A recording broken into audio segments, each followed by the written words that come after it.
Morning, everybody. Morning, Rabbi. This week's parsha is Parshas Yitro, and in this week's parsha, it talks about the Jewish people receiving the Torah, the whole experience of the giving of Torah on Mount Sinai, Hashem coming down on the mountain, revealing Himself to the Jewish people, and this is a very central part of the whole Torah.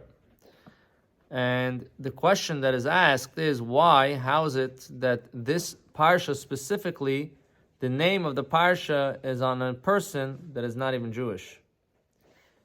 And if you're talking about these trying to give off the spiritual element that was accomplished on this week's parsha, why are you carrying a name of, in a sense, an outsider? So the explanation is that specifically this is the reason. This is exactly the point. We're not looking to run away from that, but we're looking to encompass that. And that is that Yisro was a very special person because he was a priest and he recognized every avodah zarah, every idol worship, every god supposedly that was out there, any type of religion, and any type of way of serving an idol he was familiar with it.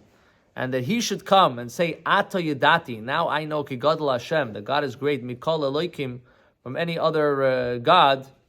That is a very clear message that the only truth is with God. So that is a very good preparation to Matan Torah, that a person coming to accept the Torah, there's no question. Not just no question from yourself, because you experienced the Exodus and you experienced the splitting of the sea, and you experienced all the different miracles that God did for the Jewish people, but even an outsider that didn't necessarily experience it's involved in everything else but that, they too see that is showing that the world is coming to accept the truth of God. That's one explanation. Another explanation is, it says, Vayishma Yisro, Yisro heard, and because he heard what happened, he came to join, at least to say hi to Moshe. According to some opinions, he actually came to convert. So, Mashmua Shamaba, Rashi asks, what was the Shmua? What was what he heard? What was the news that he heard that he was coming? So he said he heard two things: Kriyas Yamsuf, the splitting of the sea, and Milchemes Amalek, the war of Amalek. What's the difference? What's the two things? Why these two things? They're actually different opinions. Some say it was this one, some say it was that one. Rashi puts them both together. And really, the idea is two things. Number one, the Kriyas Yamsuf, the splitting of the sea, was a major, major accomplishment. Not just in the fact that it happened, but every single person in the world heard about it. They heard about it. The Medrash explains that there was a major roar. When the water split, there was a major roar, major sound. And every person in the whole world heard it. Wherever they were, they heard that roar. Number two, whatever bed of water was by that person, whether it was in a cup, whether it was in a plate, whether it was in a vessel, or even the rivers, whatever it was, a lake, it all split. Everything split. So everybody, on their level, actually experienced a personal Kriyas Yamsuf. It wasn't just a story they heard. They knew it happened.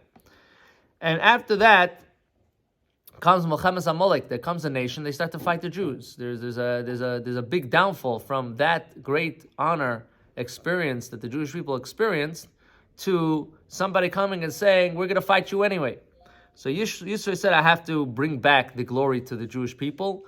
I want to show my respect, and I'm going to come, even though Milchemes Amalek is starting already to open a different chapter. I'm going to remind everybody about the previous chapter."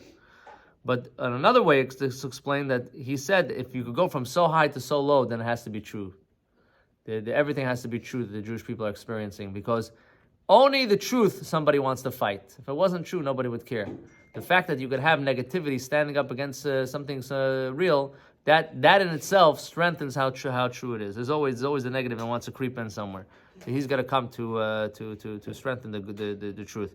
Hashem Shalpu should be inspired to recognize that the world by nature, the way Hashem made the world, the Torah is its natural state, and there are those that are able to recognize, those that have not yet gotten there. But we should try to implement that in our lives. It should be natural for us and we should be able to complete our mission and be zeicha to the coming of Mashiach b'karam mamish. Amen.